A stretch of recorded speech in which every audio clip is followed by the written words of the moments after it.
시청자 여러분 안녕하십니까. 10월 13일 시사정담 시작하겠습니다. 시청자 여러분, 이재명 경기지사가 민주당 대선 후보로 선출된 지 여권이 뭔가 조직적으로 움직이는 듯한 양상을 보이고 있습니다. 대선 전국의 움직임, 이종근 전 데일리안 편집국장님과 분석 정리하도록 하겠습니다. 이 국장님. 네, 안녕하십니까. 문재인 대통령이 그동안 어떻게 보면 침묵을 지켰어요. 네네. 엄중히 지켜보고 있다. 뭐 이런 말로 침묵을 지키다가 두 번째, 어제 신속 철저한 수사를 대장동 문제에 대해서 두 번째 네. 입장 표명을 했습니다. 네. 그러면은 이 문재인 대통령의 이러한 지시에 네. 신속과 철저 어느 쪽에 더 방점이 있습니까? 사실 오늘 유튜버들도 그렇고 언론들도 그렇고 좀 양분된 것 같아요. 신속히 덮어라. 빨리빨리 해갖고 이걸 덮어버려라. 라는 지시라고 이야기하는, 해석하는 어떤 유튜버들도 많습니다. 그런데 저는, 신속하게 한다기보단 철저하게 하라는데도 저는 뭔가 의미가 있다라고 생각을 해요. 이유인즉슨 이겁니다. 자, 신속하게 만약에 빨리빨리 해서 덮어버려라 라고 한다면 이걸 굳이 공개적으로 얘기할 필요 없어요. 검찰에 직접 이 민정수석 통해서 야, 그거 빨리빨리 수사해갖고 빨리 이재명 관련 없는 걸로 해서 덮어버려. 이렇게 그냥 지시만 내려도 검찰이 빨리빨리 움직이면 됩니다. 그런데 굳이 저는 정치는 타이밍 아닙니까? 어저께 왜 청와대가 굳이 오전에 문재인 대통령 이름으로 수사하라, 대장동이라는 말을 언급하고 수사하라는 말을 했을까가 굉장히 저는 의심스럽다는 거예요. 이유는 한 가지입니다.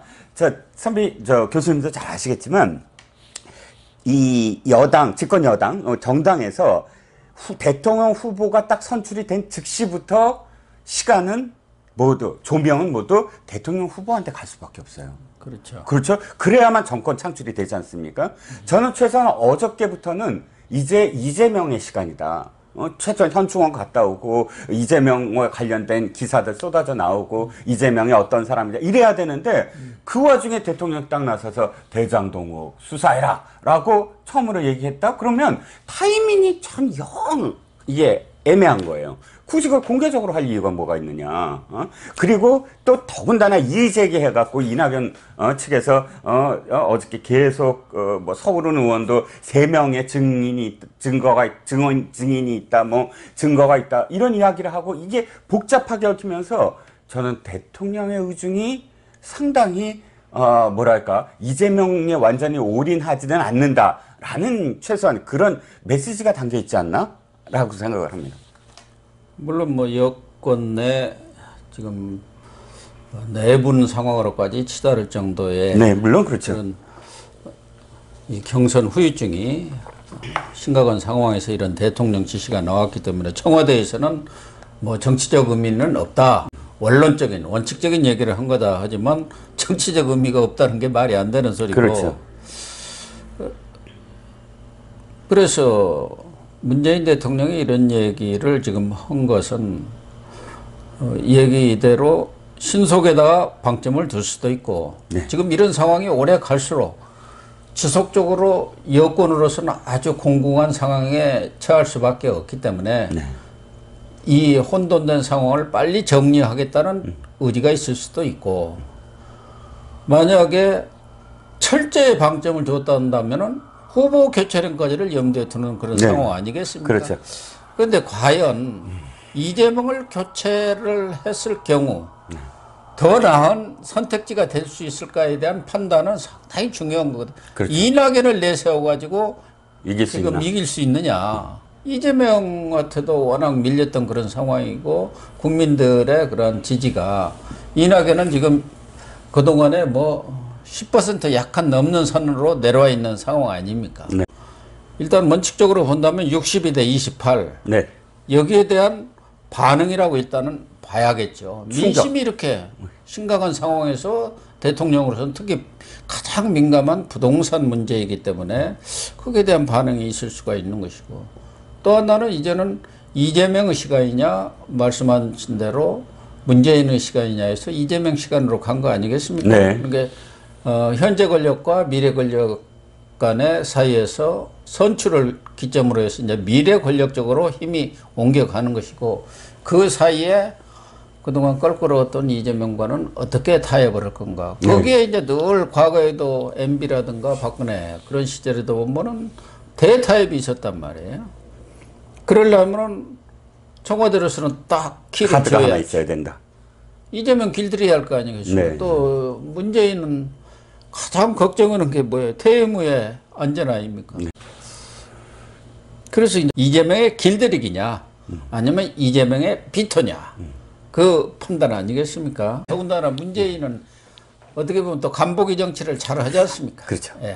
그게 저는 마지막 말씀도 굉장히 중요한 것 같아요. 그러니까 역시 이것도 양다리 걸치기가 아니냐. 어떤 결과가 나와도 나는 이렇게 수사 지시도 내렸고 굉장히 중립적으로 했다. 그러니까 어떤 결과가 정말로 예기치 못한 상황에서 정말 이재명이 만약에 돈과 관련된 어떤 뭐 증거가 나온다든지 결정적인 순간이 왔을 때를 또 대비하는 거 아니냐. 보험을 드는 게 아니냐. 이런 의견도 있습니다. 그래서 어떤 열려진 그런 상황으로 지금 만들고 있는 게 아니냐. 그리고 사실 교수님 말씀하셨던 부분 그 처음에 뭔가 카드를 계속 쥐고 있어야만 이재명과의 담판에서 그럼요. 사후를 이제 보장받을 수 있다. 이것도 굉장히 중요한 것 같아요. 저는 이게 왜 그런 생각이 드냐면 동시에 그러니까 그 청와대에서 이렇게 얘기하는 거의 동시에 긴급 기자회견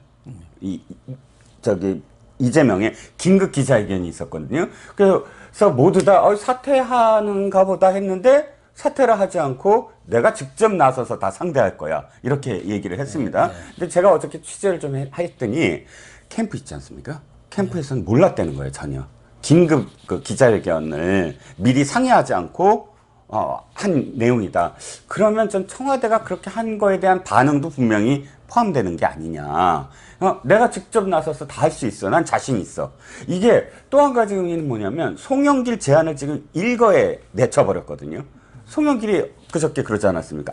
사퇴하세요. 우리가 대장동 TF팀 꾸려갖고 당에서 다 대응할게요. 근데 생각해 볼게 했더니 그 다음날 바로 아니야 나 사퇴 안 해. 내가 상대할 거야. 딱 얘기하는 그런 이재명식 정면 돌파. 이게 상당히 어떤 이렇게 돌발적으로 나올 수밖에 없는 상황이었다.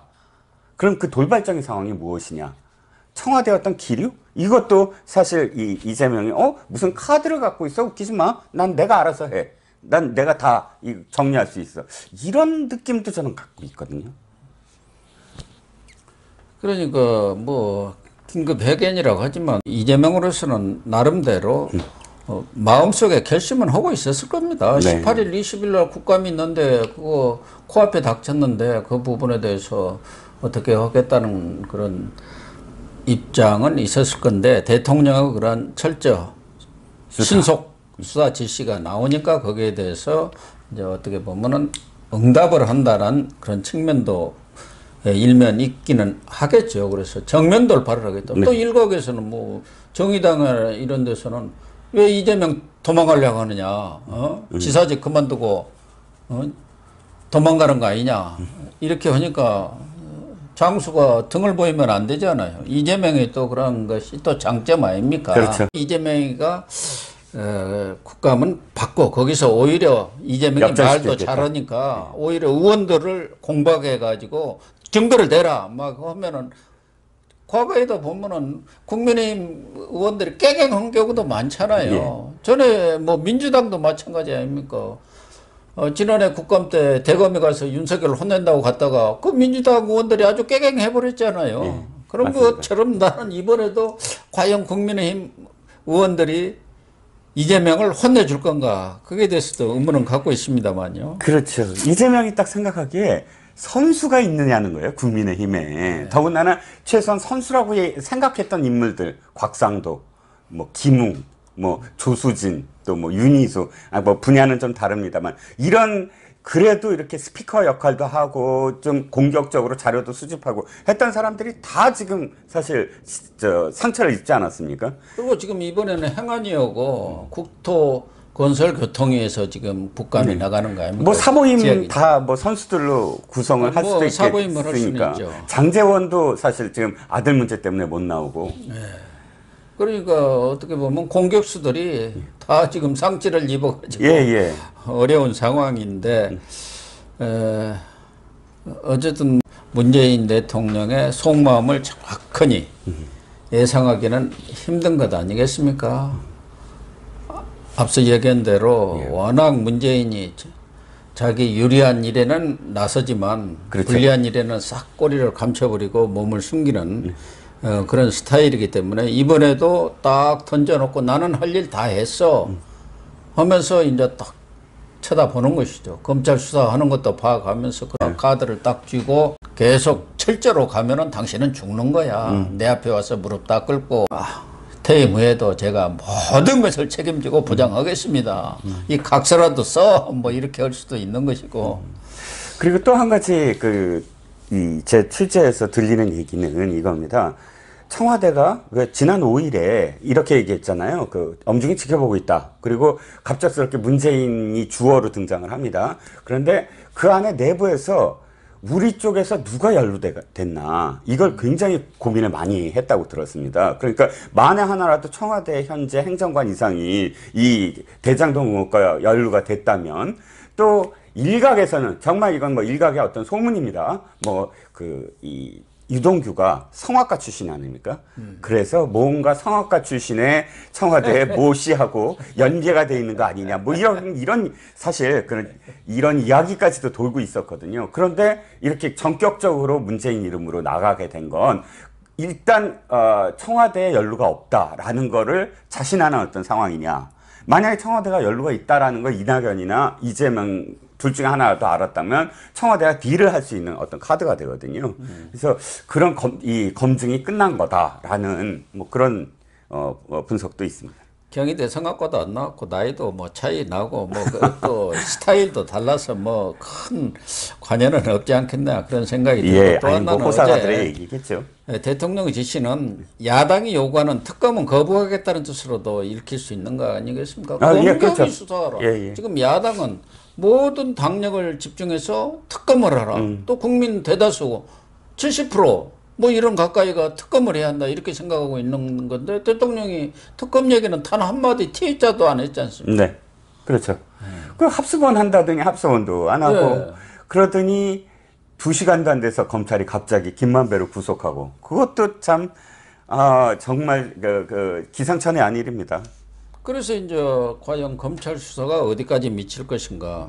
우선 750억 뇌물이고 1,100억 배임은 어디서 나온 겁니까? 지금 대통령 지시가 어제 2시에 나왔는데 5시 반에 구속했잖아요. 네네. 김만배가 어제 새벽에 나왔잖아요. 네. 뭐 0시 몇 분인가. 네. 14시간 받았는데 실질적으로 14시간이라고 하더라도 거기 조서 검토하고 뭐 그런 시간 빼면은 10시간도 못 받았지 않나 그런 생각도 드는데 네. 거기다 밥 먹고 쉬라고 하고 뭐 그랬을 거 뻔한 것 같은데 그렇게 제대로 수사를 못했기 때문에 김만배도 황당하다 그거 아닙니까? 2차 뭐 이렇게 소환조사 일정 조율하고 있는데 느닷없이 이렇게 구속영장을 청구했다는 소식을 듣고 그런 반응을 보였는데 우선 755고 1,100억은 어디서 나온 거예요? 자, 이 김만배에게는 구속영장을 보면 3가지 혐의가 있습니다. 하나는 뇌물, 공여. 그 다음에 또 한 가지는 특경법상 특정경제범죄가중처벌법의 특경법상 배임의 공범입니다. 공범.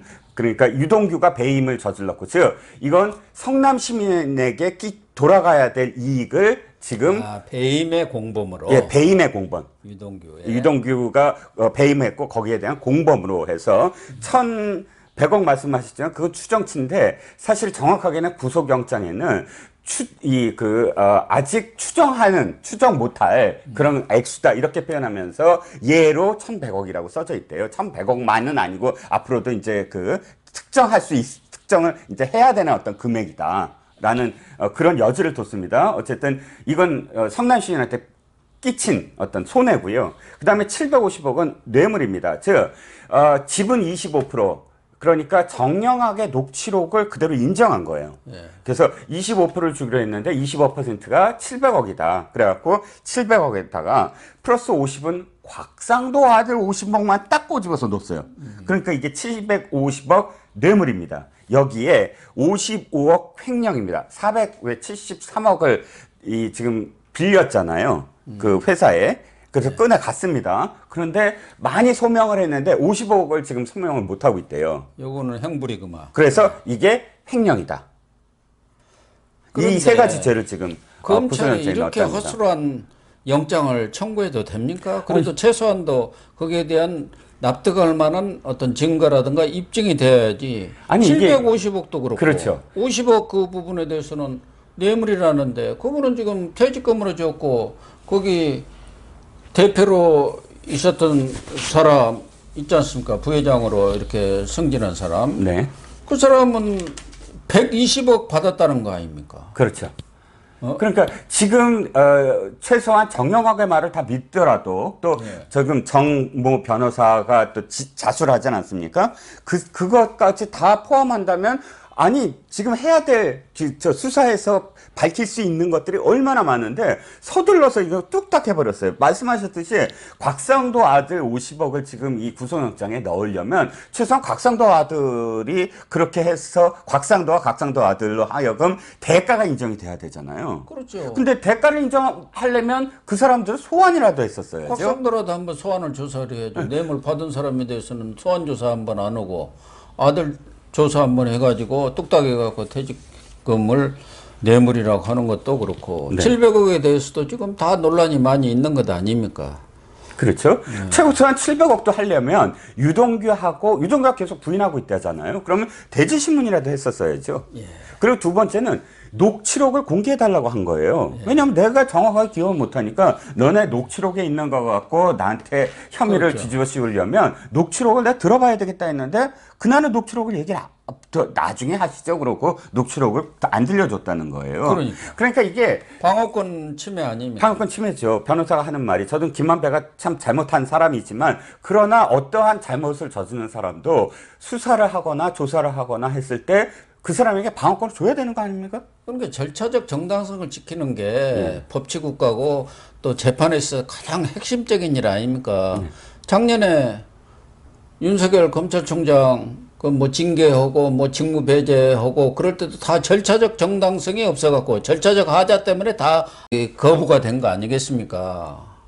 그러니까 여기서도 과연 법원이 영장을 발부를 할까요? 요새 뭐 아무리 김명수 딸랑이 법원이라고 하지만 밑에 있는 판사들은 좀 다른 생각을 할 수가 있는데 하긴 영장 전담 판사들은 대부분 또 그런 친문 판사들로 이렇게 구성을 했다고 얘기는 나와 있습니다만은 이렇게 허술한 영장에 대해서 내일 모레 이제 뭐 곧 영장 실질 심사할 거 아닙니까? 14일 한다고 했습니다. 근데 이게 진짜 말이 안 되고 제가 납득이 안 가는 게 이겁니다. 자, 생각해 보세요. 이렇게 사실 방증한 어떤 그 자료들이 있고 증언도 있습니다. 근데 14시간 만에 딱 풀어줘요. 근데 풀려났을 때 김만배의 태도를 보면 전혀 검찰이 이 구속이라든지 이런 분위기가 아니었어요. 왜냐하면 만약 구속의 분위기를 띄우고 너 언젠 바로 구속할 수 있어라는 식으로 몰아붙였다면 나오자 만약 풀려났더라도 아무 대답도 안 할 겁니다. 왜? 이제 곧 자기가 구속되니까 그 다음부터는 저기가 언로가 없잖아요. 그리고 자기를 보호할 수 있는 장치가 없어요. 자기가 스스로 보호해야 돼요. 그래서 언론화되다가 아무 말 말아야 돼요. 그런데 김만배 나와서도 한참 얘기를 했어요. 기자들 질문에. 자, 검찰에서 이렇게 얘기했다. 그러니까요. 뭐 다 얘기했어요. 이렇게 여유있게 얘기한다는 건, 검찰이 나를 뭐 이렇게 구속하고 막 이렇게 몰아붙이고 안 했다는 증거로 받아들였거든요. 그런데 들여다봤더니 정말 뭐 이 수사도 별거 아닌 어떤 과정 속에서 갑작스럽게 대통령 말 한마디에 움직인 것처럼 보인단 말이죠. 그러니까 여기에 신속에다가 방점이 있는 것 아니냐 이렇게 보여지는 거죠. 검찰의 감을 신속하고 철저하게 하라겠는데 신속에다가 방점을 두고 우선 김만배 딱 구속하고 유동규는 이미 잡아놓고 남욱이도 빨리 들어와 너 봐줄 테니까 프리바겐이 있을 수도 있죠. 그러면은 이 돌아가는 것을 보면은 과연 과거의 울산, 월성 수사처럼 몸통 수사는 못하고 네. 그 밑에 있는 잔챙이들 말하자면 종범 수사로 끝나는 건 아니냐. 우리가 뭐 속칭 꼬리 자르기 아니냐. 그런 얘기가 나올 수도 있지 않겠습니까? 그래서 경우에 따라서는 뇌물 준 거. 이런 것에 이제 초점을 수사를 맞춰가지고 판을 바꿔버리는 것이죠. 배임에서 뇌물로. 그렇게 될 경우 뭐 정치권에 누구한테 줬다든가 또 지금 이 50억 클럽설에 그 당사자들의 누가 돈 받은 게 딱딱 나왔다. 그게 잡혔다 하면은 그게 또 엄청난 뉴스가 될 거 아닙니까? 더군다나 권순이가 예를 들면은 뭐 무슨 돈을 받았다. 50억 클럽설에 예. 있는 것처럼 받았다고 한다면은 그게 또 큰 뉴스가 돼갖고 다 덮어볼 수가 있기 때문에 과연 검찰의 이런 수사가 철저로 가능할 수 있느냐. 그게 이제 문제 아니겠습니까? 그 중에는 그 철저라는 것 중에는 이재명 수사가 이제 본격화돼야 한다. 700억은 누구 거냐? 천 동인의 네. 1호. 네. 그게 누구 거냐? 이런 문제까지 과연 검찰이 수사를 할 수가 있을지. 그렇죠. 지금 신속하게 하라는 속에는 빨리 끝내라. 정리를 해야겠다. 대선 전국으로 들어가려면은 이 걸리적거리는 부분을 그대로 안고는 가기 어렵다. 그런 생각 아니겠습니까? 그렇죠. 그 해석이 지금 가능하죠. 왜냐하면 검찰이 이렇게 허술한 수사를 해놓고 구속영장을 청구하면서 욕은 욕대로 먹을 수밖에 없지 않겠습니까? 만약에 기각되면 정말로 이건 야, 너 수사를 어떻게 했길래 이게 기각이 되냐? 엉망진창으로 했길래 이 비난을 받을 가능성이 높은데도 불구하고 했단 말이죠. 그러니까 김호수라는 사람이 사실은 영혼이 없는 상황이라는 거죠. 지금까지 김호수가 등장한 적이 한 번도 없지 않습니까? 이 사건과 관련해서. 근데 바로 대통령이 한마디 한다고 움직이고 결국은 저 기억이 나는 게 하나 있어요. 유종근 전북지사 기억하시죠? 2002년도 선거입니다. 근데 유종근 전북지사가 왜 대통령 후보로 나왔지 않습니까? 근데 사퇴를 해요. 사퇴 이유가 뭐냐 하면은 검찰 소환이에요. 당시에 F1 그랑프리 유치 사업에서 4억 원을 받았다는 그런 혐의가 뭐 이렇게 검찰에 포착이 되고 검찰이 소환 날짜를 통보를 해요. 그랬더니 소환에 앞서서 내가 후보로서 계속 못한다 하면서 사퇴를 하거든요. 제가 그 예를 보면서 아니 소환만 하더라도 이렇게 그때 당시에는 사퇴를 하는데 지금은 어떤 상황일까? 이재명을 소환할까? 아니면 이재명을 소환하기 전에 말씀하셨듯이 그냥 뇌물로 해서 덮어버릴까? 이 고민을 지금 이 집권 여당은 하고 있는 게 아니냐. 그러니까 청와대가 하고 있는 게 아니냐라는 겁니다. 그러니까 배임 혐의가 유동규한테 씌워졌고 김만배도 그 일부로 공범으로 지금 배임으로 1,100억 배임으로 넣은 거 아닙니까? 그렇다고 한다면은 이재명에 대해서 소환 조사를 안 한다. 이게 과연 받아들여질 수 있겠느냐는 것이죠. 우리 국민들의 정서가. 네.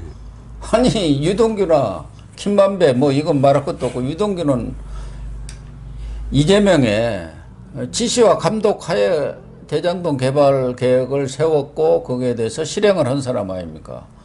그런데 유동규는 배임 혐의로 집어넣는데 거기에 설계를 하고 감독을 하고 지시를 한 이재명은 어떻게 할 거냐 이 얘기가 있는 거 아닙니까? 그렇습니다. 근데 저는 남욱 얘기를 지금 해도 되겠습니까? 아니 뭐 남욱으로 넘어가도 되는데 지금 네네. 이 부분에 있어서 검찰의 수사가 과연 어디까지 미칠 수 있느냐 이 얘기죠. 그렇죠. 그래서 결론적으로 말씀드리면 배임 혐의가 어쨌든 이재명한테 치명타인데 지금 배임 혐의로 김만배하고 유동규를 엮었다? 그건 큰 그림을 이미 다 정해놓은 게 아니냐. 이재명한테 가지 않고 이 선에서 끝내면서 아까 교수님께서 말씀하셨지만 7명, 즉 7명에 50억씩 줬다. 그리고 그래서 350억이다. 그러니까 그 7명을 차례대로 밝혀내면서 이슈몰이 이럴 수가 해갖고 그쪽으로 시선을 돌리게 하고 이재명과 차단시키는 종국에 가서는 그렇게 시간을 쭉 끌면서 3월까지 이런 수사를 계속 그냥 버틴다. 뭐 이런 계산 아니겠느냐는 겁니다. 그래서 3월까지 가겠습니까? 일단 발표를 할 수밖에 없는 것이고, 최소한도 이렇게 신속하고 철저하게 하라고 했을 경우에는, 아까도 얘기했지만, 국민의힘 후보가 선출되고, 이제 본 선거에 돌입하면은, 그 이전에 수사를, 뭐 중간 수사, 중간 발표를 하겠죠. 뭐 중간 수사가 예. 뭐 결론이나 마찬가지니까 발표를 해서 일단락을 검찰로서는 짓고 기소를 하고 그 이후에는 뭐 추가 수사를 한다고 하지만 뭐 잔챙이 수사지 무슨 몸통 수사하는 것은 아니지 않습니까? 네.